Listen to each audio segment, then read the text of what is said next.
अस्सलाम वालेकुम। Week fourth का ये लेक्चर नंबर हमारा नेक्स्ट सेकंड, जब सीरीज़ के हिसाब से हम चेक करें तो लेक्चर नंबर आज का हमारा रहेगा 20। ठीक है, ये 20 लेक्चर्स हो चुके हैं। ये भी हम बहुत काम कर चुके हैं। ठीक है जी। एंड 5-5 मिनट का होता है लेक्चर, डेली सुना करें। लेक्चर को डाउनलोड ना करें, ठीक है, क्योंकि क्वालिटी अच्छी नहीं होगी, आप नोट्स नहीं बना पाओगे। आपको जो मैं लिख रहा हूँ ना, वो बॉल पेन यूज़ करता हूँ, तो आपको जो राइटिंग समझ में नहीं आएगी, दिखाई नहीं, विजिबल नहीं लगेगी। ठीक है जी। एंड में अनाउंसमेंट फिर से करना चाहता हूँ, ये मेरा आप नंबर चेक देख रहे हैं ना, और गर्ल्स एंड बॉयज़ जो भी एडमिशन लेना चाहते हैं आप उसको बोलें। एंड में जून जुलाई में एक बेसिक इंग्लिश का आई थिंक क्लासेस में स्टार्ट करूँगा। टाइम रहा तो सही, वरना मैं CSNCC का स्टार्ट करने वाला हूँ। आप उस स्टूडेंट्स को भी बताएं MPT के लिए तैयारी करने के लिए। ठीक है जी। एंड आज चलते हैं हमारे एक्टिविटी 20 लिए। एक्टिविटी मैंने सेकंड लाइन पे लिखा है, आपको दिखाई दे रहा होगा, आई थिंक देरी होगी, सॉरी। ठीक है, तो ये एक्टिविटी 20 कह रही है, इस वक्त में काम मुकम्मल हो चुका हो। आपका कोई भी काम हो, वो अभी इस वक्त में मतलब प्रेजेंट में काम मुकम्मल हो चुका हो, तो हम उसके लिए लगाते हैं हैव एंड हैज़। नीचे आप देख रहे हैं ना, हैव एंड हैज़। उसके बाद आप लगाओगे वर्ब की थर्ड फॉर्म। वर्ब की थर्ड फॉर्म को हम इंग्लिश में कहते हैं पास्ट पार्टिसिपल। ठीक है, तो देखिए, हैव किसके साथ लगा है, हैज़ किसके साथ लगा है, ये मैं आपको बताता हूँ। I, we, you, they, plural name, मतलब दो से ज़्यादा नेम्स जो होते हैं ना, उसके साथ हम लगाएंगे हैव। जो रिमेनिंग है ही, शी, इट, सिंगुलर नेम मतलब सिंगल नेम, तो हम उसके साथ लगा दें लगाएंगे हैज़। ठीक है। एंड उसके बाद वर्ब की जो मेन वर्ब है, जिसको हम एक्शन वर्ब कहते हैं, उसकी वर्ब की थर्ड फॉर्म लगाएंगे। जैसे मैंने अभी सेंटेंस आपको बताया है, मैं क्रिकेट खेल चुका हूँ, मतलब मैंने जो काम अभी मुकम्मल कर चुका हूँ। ठीक है, इस वक्त में, तो मैं क्या कहूँगा, खेल चुका हूँ। तो मैं क्या लगाऊँ, आई के साथ हैव लगेगा रूल के मुताबिक। उसके बाद वर्ब काम क्या है यहाँ पर, खेलना, तो मैं प्ले की थर्ड फॉर्म होगी प्लेड। नीचे देख रहे हैं ना आप, आई हैव प्लेड क्रिकेट। बहुत ईजी सेंटेंस है। ठीक है, तो आपको यही करना है। ठीक है, जैसे मैं लेक्चर सुन चुका हूँ, मैं TV देख चुका हूँ, मतलब आप अभी अभी काम मुकम्मल कर चुके हो। एंड देखें, आज का हमारा होमवर्क ये रहेगा। हाँ, फर्स्ट वन इज़ अली काफ़ी लिख चुका था।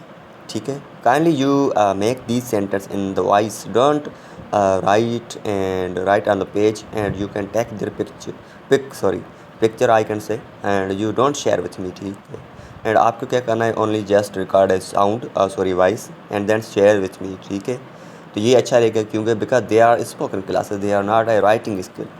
ओके, अली काफ़ी लिख चुका है। ठीक है, इसके आप मुझे वॉइस में ट्रांसलेट करके बताएं। वो टेस्ट दे चुके हैं। ठीक है, बहुत इजी है, बहुत इजी है दोनों सेंटेंस। मैं वो सेंटेंस देता हूँ जो हम डेली लाइफ में यूज़ करते हैं। ठीक है, we can use every time. And तो ये मुझे आप वॉइस में भेजें। और उसके बाद आके हमारा नेक्स्ट पोर्शन है, जो इम्प्रेसिव स्पोकन एक्टिविटी का जो पोर्शन, जो ट्रेंडिंग एक्टिविटी, एडवांस वोकैबुलरी। तो that we can, first one is equality. Equality हम कहते हैं यकसानियत, बराबरी। ठीक है। हम इसको एडवांस से बोलेंगे पार्टी। हम कहते हैं को एजुकेशन में इक्वलिटी होना चाहिए, जेंडर में इक्वलिटी होना चाहिए। तो I can say there is gender parity in को education, there will be parity. ठीक है, ये मैं ऐसे बोल रहा हूँ क्योंकि आप भी ऐसे बनाए सेंटेंस, क्योंकि आपको वर्ड की रट्टा लगाने पर मजबूर ना हो। Next we have a mournful song. ऐसा सॉन्ग होता है जो दर्द वाला सॉन्ग होता है, जो हम किसी बेवफाई या दिल टूटने पर, या कोई मौत आ जाते, या आपके दोस्त के बिछड़ने के बाद हम बोलते हैं, ये सॉन्ग गाते हैं हम, उसी दैट सॉन्ग के हम कहते हैं ना मोर्नफुल सॉन्ग, गमगीन गीत। तो दैट आई कैन से इन एडवांस वोकैबुलरी ड्रजी, ड्रजी। ठीक है, ड्रजी। अभी थर्ड वन हुई है can not be expressed in words, जो हम लफ्ज़ में बयान ना कर सके, हम उसको यूँ ही कह सकते हैं नाकाबिले बयान, नाकाबिले बयान मतलब जिसको बयान ना कर पाए। तो that I can use in advance vocabulary ineffable, ineffable. ठीक है जी, ये बहुत ही आसान वर्ड्स है। ठीक है, मैं अभी थोड़ी थोड़ी इंग्लिश इसीलिए यूज़ कर रहा हूँ क्योंकि आप ना थोड़े अडॉप्ट करना सीखें। ठीक है, क्योंकि आपको समझ में आ जाए तो मैं कैसे वर्ड्स यूज़ कर रहा हूँ, कैसे बोल रहा हूँ। लेकिन मेरी भी इंग्लिश गलत हो सकती है। कहते हैं ना, नो वन इज़ परफेक्ट, कोई भी परफेक्ट नहीं है, तो इसलिए।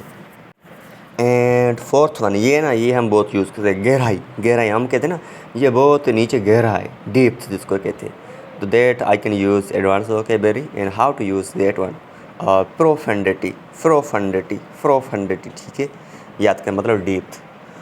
वॉयल जिसको हम कुएँ कहते हैं वो बहुत डीप्थ होते हैं, ठीक है। यूज़फुल जिसको हम कहते हैं ये बहुत यूज़फुल है, ये फ़ायदे वाला है, ठीक है। उसको हम कहते हैं यूटिलिटेरियन, यूटिलिटेरियन, ठीक है। हम कहते हैं ना mobile is utilitarian in modern time.